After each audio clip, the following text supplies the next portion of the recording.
Kehinaan tidak akan datang dari orang yang menghinamu. Akan tetapi kehinaan adalah di saat engkau merasa terhinakan. Selagi diri Anda berusaha untuk menghindarkan diri dari terjatuh dalam kehinaan, maka sesungguhnya adalah orang mulia. Yang meniti kemuliaan adalah mulia. Biarpun dia belum sampai. Selagi dia meniti kemuliaan, maka dia adalah orang mulia. Di jalan kemuliaan adalah mulia. Mungkin orang selama ini dalam kubang kehinaan, pemabuk, berjudi, dan lain sebagainya. Akan tapi ternyata Allah buka hatinya. Kemudian tiba-tiba ada kerinduan untuk menuju jalan kemuliaan. Ingin meninggalkan semuanya itu. Berusaha. Maka dari detik ia berkeinginan meninggalkan kehinaan, saat itu dia sudah mulia. Bahkan kalau seandainya dia wafat saat itu sudah diampuni dosanya oleh Allah. Kurang lebih seperti itu. Jadi meniti kemuliaan. Nah kemudian, selagi jalan Anda adalah jalan kemuliaan, maka Anda akan mulia.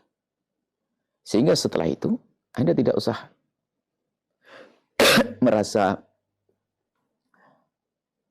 kecil atau merasa terhinakan di saat ada orang merendahkan, mencibir, mencaci, mengolok, dan menghinakan. Karena apa?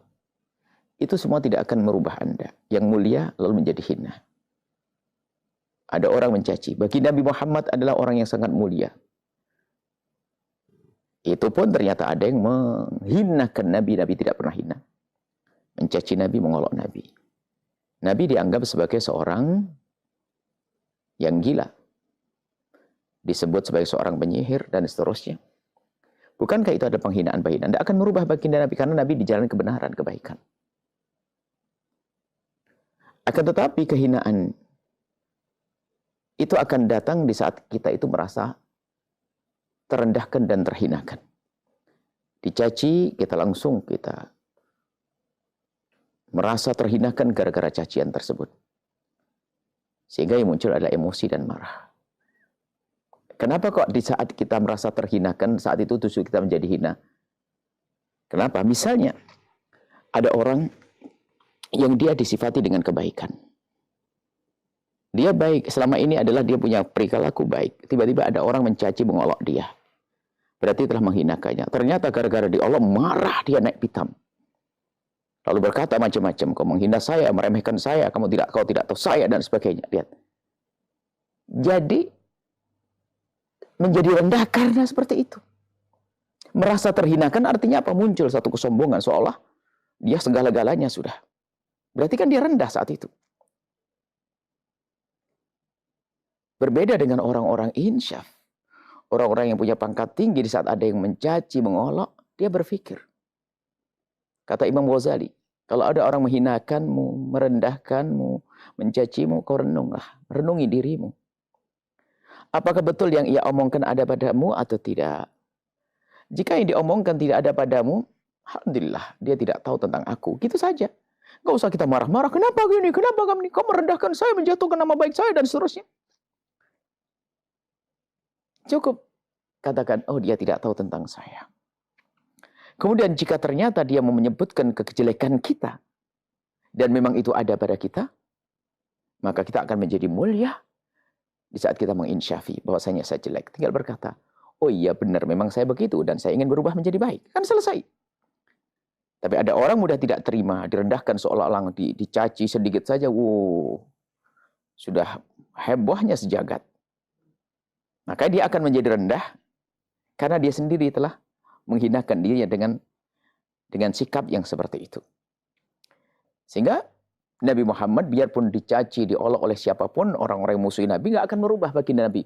Dan penerus baginda Nabi juga sama, selagi Anda dalam jalan kebenaran, dalam kebaikan. Justru tanda ketulusan Anda di saat Anda ingin berhijrah menuju jalan kemuliaan adalah di saat banyak orang mencibir kepada Anda, tidak bergeming. Anda tetap berjalan. Jika di saat ada orang mencibir kepada Anda marah, jangan-jangan Anda ini bukan karena Allah, hanya karena pengen disanjung oleh manusia. Kalau Anda lagi hijrah, hati-hati. Ketika ada orang bertanya, Buya saya mulai hijrah. Akan tapi orang di kiri kanan saya kok banyak mengolok mencibir kepada saya.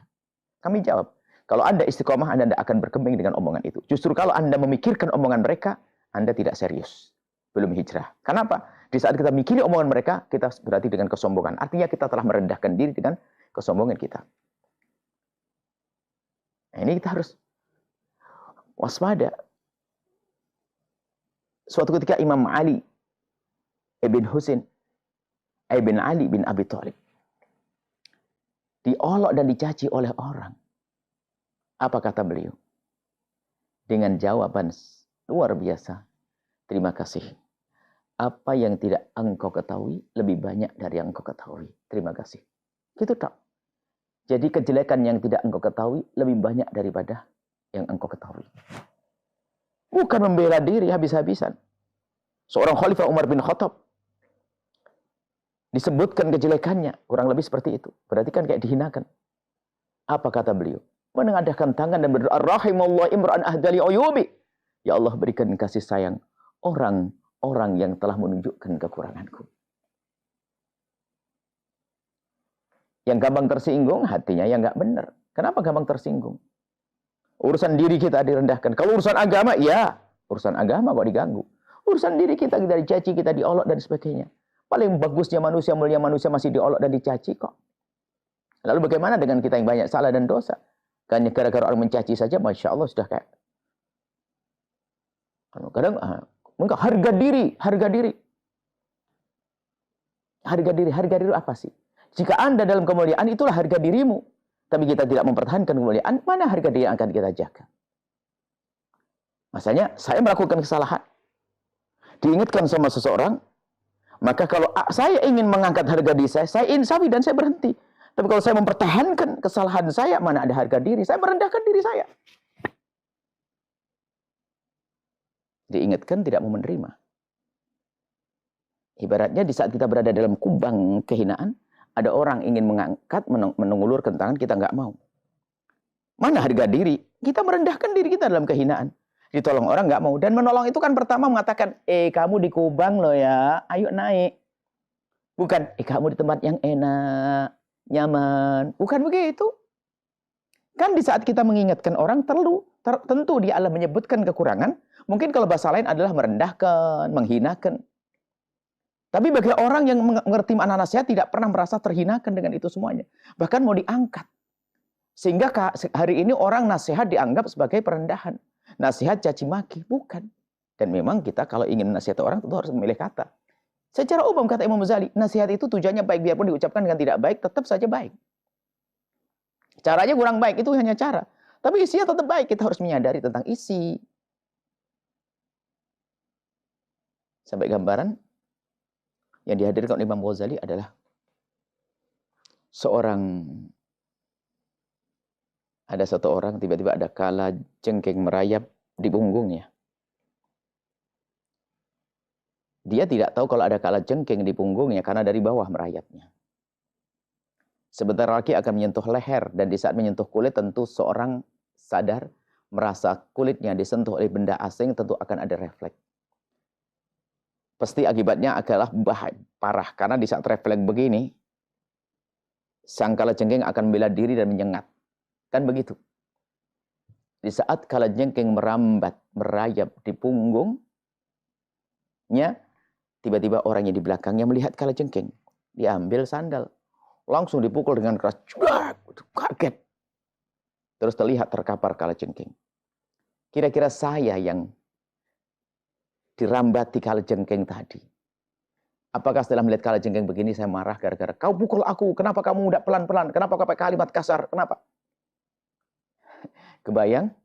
Kalau mengingatkannya dengan kelembutan, tidak bergegas, hanya ngomong begini, Pak, Mas, Buya, awas, ada kalajengking merambat, ada disengat. Perlunya cepat jeder, kurang lebih seperti itu. Kalau orang mengingatkan kita, pasti tujuannya baik. Hanya mungkin masalah cara. Tapi kan kita bicara tentang orang mulia tidak pernah merasa terhinakan di saat dihina. Justru di saat dihinakan, artinya telah dibongkar, telah dibukakan kekurangannya untuk disempurnakan.